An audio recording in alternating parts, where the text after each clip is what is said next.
नमस्कार और कार्यक्रम में आपका स्वागत है। आज हम सुप्रीम कोर्ट के एक बहुत अहम फैसले पर बात कर रहे हैं। ये फैसला जुड़ा है इलेक्ट्रॉनिक वोटिंग मशीन यानी ईवीएम और वीवीपैट प्रणाली की सुरक्षा और विश्वसनीयता से जुड़े सवालों पर। हमारे पास स्रोत के तौर पर एसोसिएशन फॉर डेमोक्रेटिक रिफॉर्म्स बनाम भारत निर्वाचन आयोग मामले में सुप्रीम कोर्ट का पूरा फैसला है। आज हमारी कोशिश रहेगी कि याचिकाकर्ताओं की चिंताएं क्या थीं, चुनाव आयोग ने अपनी प्रणाली के बचाव में क्या दलीलें दी और आखिर में अदालत किस नतीजे पर पहुंची, मतलब अब क्यों पहुंची। ये समझना जरूरी है कि अदालत ने एक सैद्धांतिक खतरे के शक और एक स्थापित प्रक्रिया की व्यावहारिकता के बीच संतुलन कैसे बनाया।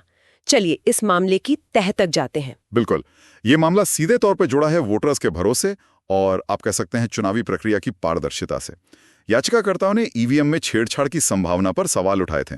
हालांकि ये जरूर है कि उन्होंने चुनाव आयोग पर किसी तरह की बदनीयती का आरोप नहीं लगाया था। अच्छा, तो सिर्फ संभावना पर सवाल था। हाँ, उनकी मुख्य मांगे थी या तो वापस कागजी मतपत्रों पर लौटा जाए, बैलेट पेपर पर। हाँ, बैलेट पेपर पर, या फिर वीवीपीएटी पर्ची मतदाता को देकर मतपेटी में डलवाई जाए, और तीसरी मांग थी कि सभी वीवीपीएटी पर्चियों का 100% मिलान किया जाए। तो अदालत के सामने ये 3 मुख्य मांगे थी। क्या इस तरह के मुद्दे पहले भी अदालत में आए हैं ईवीएम को लेकर? हाँ, बिल्कुल। अदालत ने अपने फैसले में ये साफ भी किया है कि ईवीएम को लेकर पहले भी कई याचिकाएं आई और ठोस वजहों से खारिज हुई। कोर्ट ने सुब्रमण्यम स्वामी केस 2013 का जिक्र किया, जिसके बाद ही ये वीवीपीएटी अनिवार्य हुआ था। हाँ, वो तो काफी अहम फैसला था। बिल्कुल। और फिर एन चंद्रबाबू नायडू 2019 मामले का भी जिक्र है, जिसमें हर विधानसभा क्षेत्र में 5 ईवीएम वीवीपीएटी पर्चियों के रैंडम मिलान का निर्देश दिया गया था। तो एक तरह से इन पिछले फैसलों ने मौजूदा व्यवस्था की नींव रखी थी। अच्छा, तो ये पहली बार नहीं है कि अदालत ने इस पर सोचा है। तो इस बार निर्वाचन आयोग ने अपनी प्रणाली की सुरक्षा को लेकर क्या ठोस तकनीकी दलीलें पेश की? ये समझना जरूरी है कि मशीनें काम कैसे करती हैं, कैसे सुरक्षित हैं। हाँ, चुनाव आयोग ने काफी विस्तार से बताया कि पूरा ईवीएम सिस्टम, जिसमें आपकी बैलेट यूनिट होती है जहां बटन दबाते हैं, हाँ, कंट्रोल यूनिट जो वोट रिकॉर्ड करती है, और वीवीपीएटी जो वो पर्ची दिखाती है, ये कैसे काम करता है। कुछ मुख्य बातें हैं। पहली तो ये कि ये मशीनें अकेली खड़ी रहती हैं, स्टैंड अलोन। स्टैंड अलोन मतलब किसी नेटवर्क या वाईफाई से नहीं जुड़ी? बिल्कुल नहीं, किसी भी बाहरी डिवाइस से भी नहीं। दूसरा, कंट्रोल यूनिट की जो मेमोरी होती है वो वन टाइम प्रोग्रामेबल यानी ओटीपी होती है। ओटीपी? अच्छा, मतलब एक बार फैक्ट्री में जो प्रोग्राम डाल दिया, बस। निर्माण के बाद उसमें कोई बदलाव मुमकिन ही नहीं है, कोई कोड नहीं बदल सकता। और ये मेमोरी उम्मीदवार या पार्टी चिन्हों से भी अज्ञेय होती है। मतलब उसे पता ही नहीं कि बटन नंबर 3 पर कौन है। वो सिर्फ ये रिकॉर्ड करती है कि बटन 3 दबा। ये तो काफी महत्वपूर्ण है। हाँ, फिर वीवीपैट में जो सिंबल लोडिंग यूनिट SLU से जानकारी डाली जाती है, उसमें सिर्फ उम्मीदवार का नाम, उसका सीरियल नंबर और चिन्ह की इमेज फाइल होती है। ये मशीन के मूल सॉफ्टवेयर यानी फर्मवेयर को नहीं बदल सकती, वो अलग रहता है। ओके। और इसके अलावा पूरी प्रक्रिया में कई स्तरों पर जांच होती है। फर्स्ट लेवल चेक होता है, फिर राजनीतिक दलों के प्रतिनिधियों की मौजूदगी में मॉक पोल होते हैं। नकली वोटिंग करके देखते हैं। हाँ, बिल्कुल। फिर मशीनों का 2 बार रैंडमाइजेशन होता है। मतलब कौन सी मशीन किस बूथ पर जाएगी ये तय नहीं होता, पहले से रैंडम होता है। हर स्टेज पर सीलिंग होती है, पार्टियों के एजेंट्स के दस्तखत होते हैं, और वोटिंग वाले दिन और काउंटिंग वाले दिन भी अलग प्रक्रियाएं हैं, जैसे फॉर्म 17C का मिलान वगैरह। बाप रे, यानी सुरक्षा के तो काफी सारे पहलू हैं इसमें।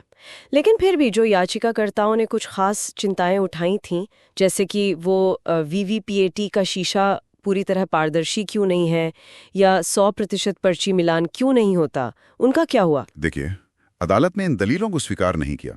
वीवीपीएटी के शीशे पर कहा कि वो हल्का टिंटेड इसलिए है ताकि वोट की गोपनीयता बनी रहे, कोई पीछे से ना देख ले, और मतदाता अपनी पर्ची 7 सेकंड तक साफ देख सकता है, जो पर्याप्त है। 7 सेकंड, ठीक है। और 100% मिलान? उसे अदालत ने अव्यावहारिक माना। कहा कि इसमें बहुत ज्यादा टाइम लगेगा, शायद कई दिन, बहुत ज्यादा कर्मचारी लगेंगे, और इससे मानवीय भूल की संभावना भी बढ़ेगी, या कोई जानबूझकर गड़बड़ी भी कर सकता है गिनती में। ये भी बात है।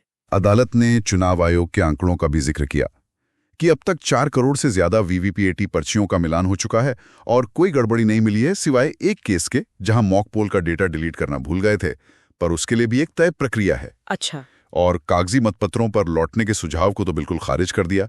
कहा कि ये तो चुनावी सुधारों में पीछे जाने जैसा होगा। बैलेट पेपर वाले जमाने में बूथ कैप्चरिंग, जाली वोट, वो सब समस्याएं थी। हाँ, वो दौर अलग था।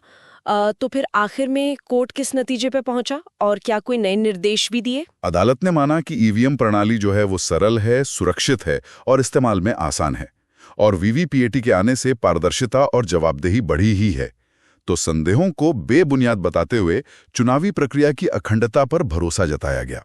लेकिन हाँ, इस भरोसे को और पुख्ता करने के लिए 2 नए निर्देश जरूर दिए गए। क्या है वो निर्देश? पहला ये कि 1 मई 2024 के बाद जब सिंबल लोडिंग प्रक्रिया पूरी हो जाएगी तो वो जो सिंबल लोडिंग यूनिट्स होती हैं उन्हें सील करके ईवीएम के साथ ही स्ट्रांग रूम में रखा जाएगा, कम से कम 45 दिनों तक। अच्छा, एसएलयूज को भी साथ में रखेंगे? हाँ, और दूसरा निर्देश ये है कि चुनाव नतीजे आने के 7 दिनों के अंदर अगर दूसरे या तीसरे नंबर पर रहा उम्मीदवार लिखित में अनुरोध करता है, सिर्फ दूसरे या तीसरे नंबर वाला? हाँ, सिर्फ वही, तो उनके अनुरोध पर हर विधानसभा क्षेत्र की 5% ईवीएम्स की बर्न्ट मेमोरी या माइक्रो कंट्रोलर की जांच की जा सकेगी।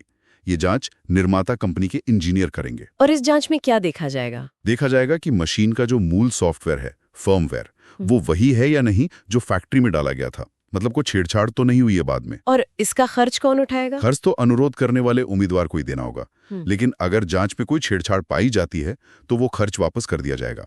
ये एक तरह का चेक और बैलेंस है। जी के इस्तेमाल, उसके कड़े सुरक्षा इंतजामों और सबसे जरूरी वोटर्स के विश्वास के बीच एक संतुलन बनाने की कोशिश कर रही है। और ये हमें सोचने पर भी मजबूर करता है कि भारत जैसे इतने बड़े और विविध लोकतंत्र में तकनीकी सुरक्षा और मानवीय निगरानी के बीच वो सही तालमेल कैसे बिठाया जाए ताकि चुनावी प्रक्रिया ना सिर्फ सुरक्षित हो बल्कि सबको सुरक्षित महसूस भी हो। ये एहसास भी बहुत जरूरी है। सही कहा, ये महसूस होने वाली बात वाकई अहम है। चलिए, इस अहम विश्लेषण के लिए आपका बहुत शुक्रिया।